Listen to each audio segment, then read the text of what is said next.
So, welcome to the people in the room and the hypothetical future people who may watch this recording to our workshop today on information literacy and the CRAP test. For the recording, this is Caroline Toy, Learning Experience Manager in the Center for Learning and Teaching and the Davis Grant Fellow for the Information Literacy College Competency. So we will get started. First, I just want to start out with looking at the competency as it is written at Champlain. So information literacy is the ability to find, evaluate, ethically use, and connect a wide range of information sources. It begins with a flexible and iterative approach to finding information using multiple strategies and platforms. Information must be evaluated for the context in which it was produced, the perspectives it provides, and for relevance, reliability, credibility, and currency. Then information should be connected and integrated to create meaning. Finally, information should be clearly attributed and accurately represented. Usage should respect relevant disciplinary and professional ethical norms. This competency, like the other competencies, is evaluated using a rubric. The rubric has four criteria: versatility, appraisal, connection, and value that address the ideas in the definition. So today we're focusing on one tool, which is the CRAP test. And the CRAP test is looking at specific parts of this. So basically the student's ability to evaluate and ethically use information. We're talking about how do we understand the validity and the purpose and the ways to use resources that we find. We're talking about how to evaluate information for the context it was produced, the perspectives it provides, and for its relevance, reliability, credibility, and currency. These are not the exact words that the CRAP test uses, but that's what we're going for here, is this ability to evaluate and figure out what is this thing, where does it come from, not to look at a source as like an object in a vacuum. So why zoom in on this small part of the competency? For those who are not in the room, today is Halloween 2024. That means we have 5 days until an election. And so I chose this aspect of the competency very specifically because I think we all wish that our students were getting reliable information and they understood the reliability and the purposes of what they're seeing about a thing like an election. And the CRAP test, which we'll talk about in a second, was developed for some very specific educational purposes. But I would like to think about how we can apply that toolbox and the principles behind it outside of formal educational settings and get students in the habit of thinking critically about the information that they are receiving. And that means that from our point of view, we're taking information literacy outside of, Core 103 and research writing and the places where we usually assume that this competency lives. You may have heard of the CRAP test before. Mike and I had a conversation about how do you spell this thing, because there is more than one version of it. The prevailing version out there in the world is the CRAP CRAP test. This originates at California State University, Chico, and it involves these 5 aspects: evaluating a source for its currency, its relevance to what you're trying to do, its authority, its accuracy, and the purpose behind it. So at Champlain, we use a slightly different CRAP test, the CCRAP CRAP test, which was developed by former head of the library, Emily Christ, and faculty librarian Nick Falk, to address some shifts in how they wanted to think about information literacy. So the key components here are context, currency, reliability, accuracy, and purpose. So this version drops relevance and it drops authority and substitutes in context and reliability. So I had a conversation with Nick Falk, who's one of the people who developed the CCRAP test, about why they made these shifts from relevance to context and authority to reliability. And Nick told me it was basically there have been shifts in the types of information students are working with and the types of work that librarians are being asked to do with students. And we've also seen shifts in how research communities, academic disciplines, understand things like authority. The CRAP test with 2 A's, right? This is going to get very confusing. The CRAP test was basically invented as the internet emerged, as a way of people finding sources. So librarians are no longer, recommending books. They're no longer using kind of traditional sources. They are now working with people who can Google, right? But that was a while ago. And so if you read older versions of the CRAP test, they include things like, in the authority element, what kind of website does this come from? Is it a .org, a .edu, a .com, a .gov? And like these very sort of simplistic estimates of, well, you can tell whether something is likely to be reliable or not based on the authoritativeness of the website you're getting it from. That is not the information landscape that students are experiencing now. So the work of librarians has changed, and the work of instructors has changed, and the work that we want students to do has changed. The CRAP test is also, as I mentioned before, really basic. Like if you are teaching students who are new to composition or new to research, and you really want them to be thinking about, oh, this is obvious, haha, crap. It's good for that. But if you're working at a higher level, or you want your students to work at a higher level, it can be very binary, was the term that Nick used. It kind of encourages people to think of good source versus bad source, rather than, well, this source is bad for some things like facts, but it could be a really good source if you're interested in like primary source documents about conspiracy theories. So our team here wanted to shift the way that the CRAP test works to accommodate some of that. So thinking about context instead of relevance thinks about the context of the discipline, and also the context of the research question, the context in which the student is working, right, as well as the context of the source itself. It moves away from relevance. Nick and I didn't talk about this, but one thing that I've observed as a writing instructor is that when students start doing research, they want the answer to their question. And a lot of times with the CRAP test, that's how relevance gets, interpreted, is like, is this thing about your topic? And that's not necessarily useful to students, right? We want them to build a context for their research. We don't want them to look at an article from 1980 that answers their exact question. And we don't necessarily want them to look for things that answer their exact question anyway, because we want them to think about their question. So that's why we move toward thinking about the context rather than just relevance per se. And then reconsidering the term authority. Of course, authority is a very loaded kind of concept. Who decides what's authoritative? Who gets to be an authority? What are the structures of power behind the types of information that we in an academic setting consider to be like a valid source or an authoritative source or not?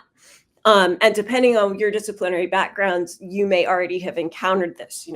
As a folklorist, like I see more and more writers, academic writers, collaborating with people from the communities that they're talking about to incorporate different kinds of authority. So you have an academic who's giving a community member sort of a platform to talk about their perspective without us, supposedly being the one who represents them. So instead, shifting to reliability, what are the different ways in which a source's creator or creators may have, expertise or authority to speak about something, and what are the ways in which they don't, right? They're not reliable as a source of information. And again, that can depend on what type of information we're talking about. Are we talking about facts of what happened during someone's presidential administration? Somebody in that administration is not going to be a reliable source necessarily, but they were there, right? They could talk about what it was like to be in the room where it happened. So reliability there for a single source shifts quite a lot depending on what you're trying to get out of that source. The CCRAP test is trying to push our students toward a more nuanced and practical and sort of widespread approach to information literacy, and also to create a test that is useful outside of traditional library research paper sort of information literacy settings. This is more valuable in the program disciplines at Champlain because it has more space to think about kind of the professional implications of information. How can we use the CCRAP test productively? Of course, there's a lot of different contexts. I was just talking about the need to move outside of these traditional contexts like Core 103, annotated bibliography assignments, having the librarians come in and talk with your students about how to find sources that are, useful for a particular project and stuff like that. My thesis, I told you there was going to be a poop joke, is that everybody should crap. If you're not crapping, you may experience some problems in your life. And that doesn't necessarily mean that you should like pull out the crap test every time you're reading the news, although occasionally you may want to. But that you should develop this habit of thinking about, what is this stream of information, fire hose of information, about? Where did it come from? Why was it created? How am I reading it? Like, am I reading this in sort of a closed echo chamber or a bubble? Or am I reading this because I'm specifically looking for sources that I don't agree with? And what am I doing with this information? What am I trying to understand? We can do that outside of, a research setting.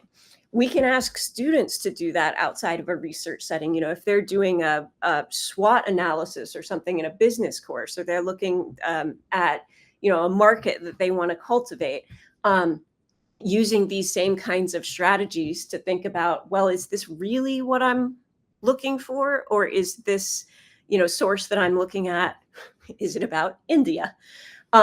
Or is it about, young adults in college 20 years ago? Or is it about, like, was the source writer thinking about political information and you're thinking about where do they buy their bath salts or whatever? So this is something that we can deploy in multiple settings, but I personally am particularly interested in how we make it habitual. I did a tiny bit of research. I do feel comfortable saying from this research that our students are mostly getting information through social media. They spend a lot of time on Instagram, YouTube, and TikTok. These are not text-based mediums. These are often very short form. They're all short form mediums. And this was a wild ride. Over half of Gen Z adults, so that's our students, get their news primarily from social media in those formats. So that's kind of, if we're thinking about how do we make this habitual, we have to remember that this is the kind of information that they're getting. We are no longer talking about information literacy in terms of Googling. We're not talking about information literacy in terms of, the very famous chart that shows the arc of kind of emotionality and accuracy in different news media sources. We are talking about people who are getting their information from 90-second personality videos. Right? How can we get students to think like this in their ordinary information consumption, not just in our classrooms?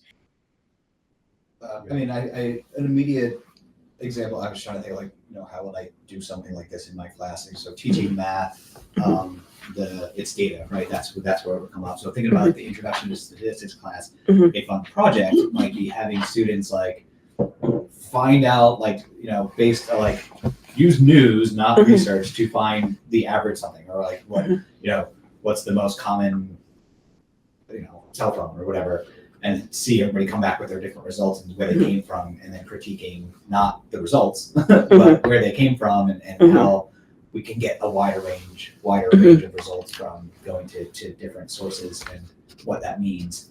Taking it out of the, I did a calculation in a math class, and more of a, what is that actually telling me?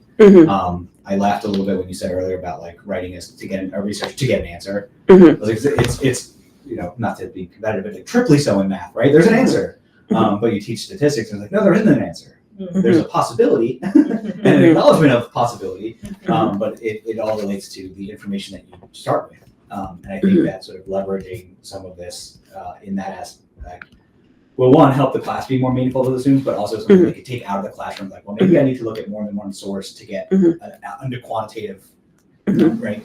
You see a number, it's like, well, it must be right? It's a number. Someone did math can't be wrong. 50% said they'd do it. I think that's a really interesting point. You said there isn't an answer, even though people expect in math, there's going to be an answer. And, we're not really getting into that today, but there is kind of this whole situation of when we look at sources, are we looking for an answer? Are we looking for an authoritative fact? or are we looking for information that we then have to sift through in a particular context for a particular goal, which is, that's the reality of it, whether it's mathematical information or whether it's, people thinking about religion in my class. So we haven't gone there. That's kind of like the, I guess, existential piece behind this, but it's important to acknowledge. Thank you. But when I first asked this question, where do American college students get their news 2024? I left out the American. And then I looked at the bibliography, and India, Singapore. The other slide has a source from the UK, and it's like, oh, you have to track this down, because the AI is just going to give you a narrative. Always strikes me as how much students want to compartmentalize, and this is not exclusive to students at all, but the idea that this happened in this class, and that's really the only place where it's happening exists or matters. We know how hard it is to get transferred from one class to another, let alone from classroom to life.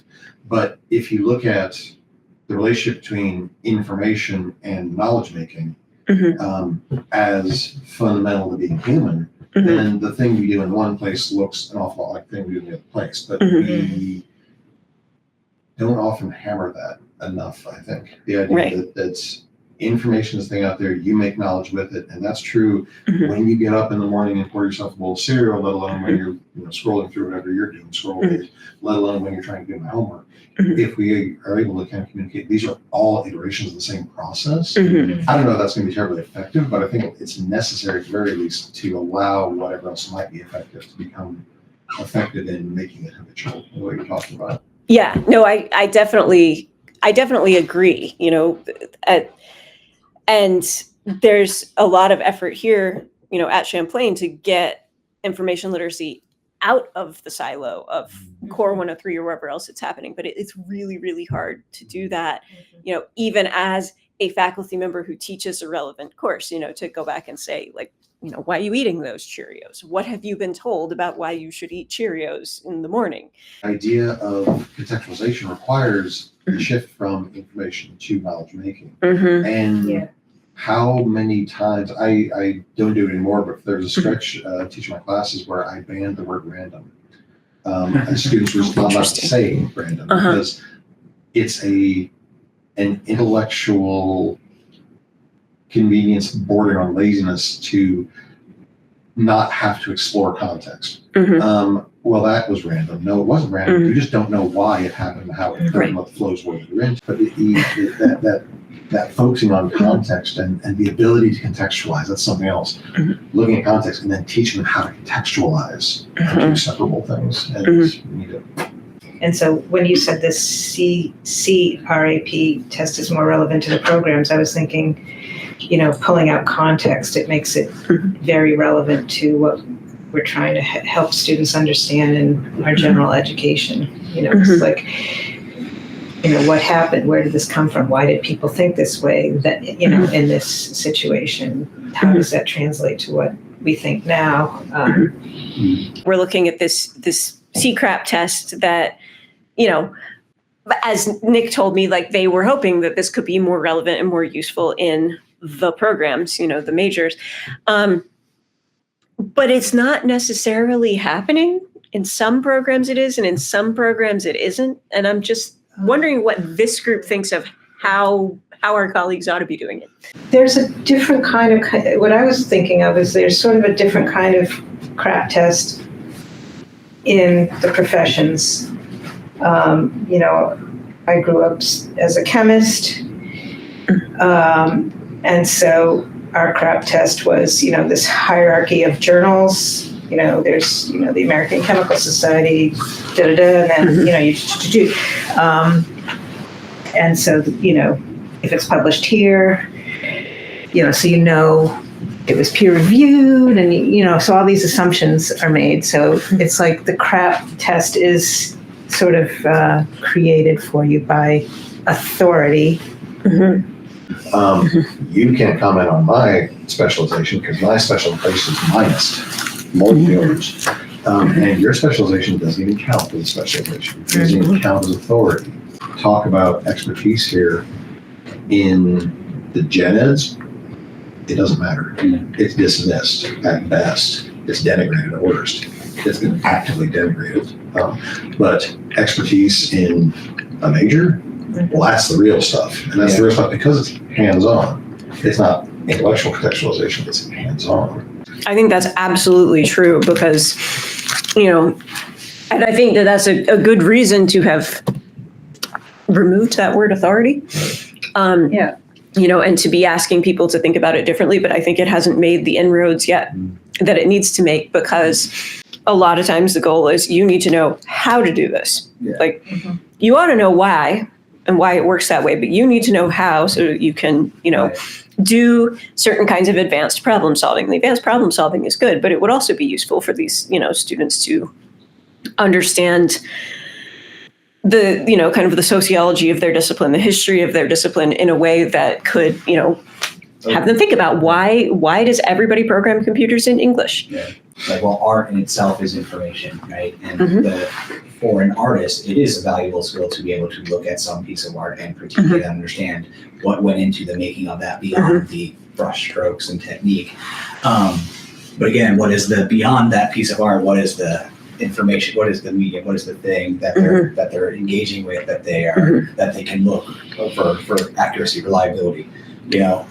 Is Van Gogh reliable? Like, what does that mean, right? Contextualization is sort of getting to the, when was the artist working? What were they trying to say? What media were they working with?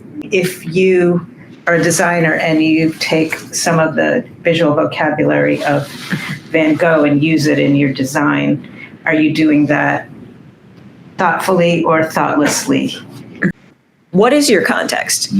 What are you drawing on? How is this a product of your moment? How is it a product of, your positionality, your sources? Like, are your facts accurate? I mean, like, we haven't really talked about kind of the things that carried over from the CCRAP to the CCRAP test, the currency, accuracy, and purpose, because they seem sort of obvious, but, accuracy is one that I think people really get hung up on, not just because there's so much fake news and misinformation out there, but like because sometimes we have this clash between like what is a fact, in terms of our elementary school type find the facts kind of understanding of what that means, versus what is accurate information in this like fire hose of nonsense that we are living in.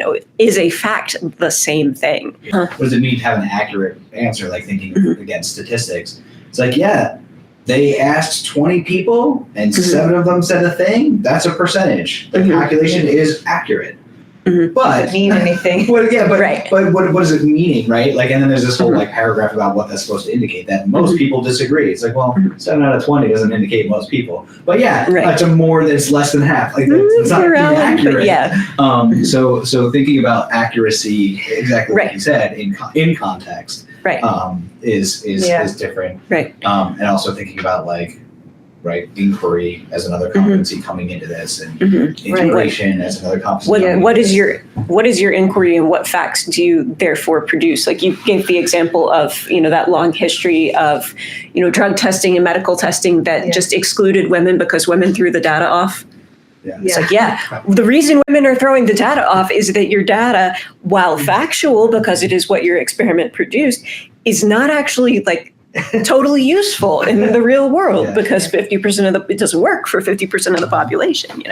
And that difference between accurate and like meaningfully useful is not necessarily, there are things that aren't necessarily reflected here. And that's not necessarily reflected in an obvious way, which is, way back, I mentioned that a lot of people sort of treat the CCRAP test as a checklist, and that there's a limit to that. And I'm like, that's where we get into the limit. It doesn't matter if like you have that calculation and nobody screwed up the calculation. It doesn't matter if you actually derive some information from looking at like the symptoms of a heart attack, because it's only 50% of the population. Like, the CCRAP test is a great starting point to jump off into a conversation like this. It's a great starting point for students who have only ever consumed, news off YouTube and they have no idea. But it's not an ending point, right? Currency then ends up becoming a cheap and cheerful way to judge accuracy. Mhm. Oh, Yeah. this source is Yeah. newer, or that source is old. Mhm. And sometimes Currency- it's sort of heartbreaking what the different term as old. Right. Maybe, Like- oh yeah, right.